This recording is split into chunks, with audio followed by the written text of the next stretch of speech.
Добър вечер! Вие сте с извънредните новини.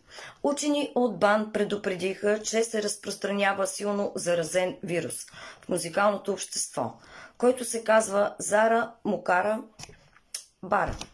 Оказа се, че този Зара на бара на Пешо Мукара и всички певици се скара. Положението е сериозно и опасно, защото този вирус се разпространява по въздушно-капков път, чрез кожни микрофони и клавишни инструменти.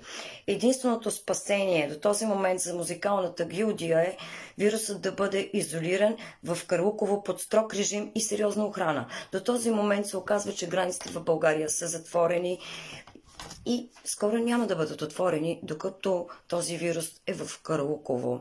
Продължават спортните новини с Тодор Кирков, а аз съм Исмералда Еленкова.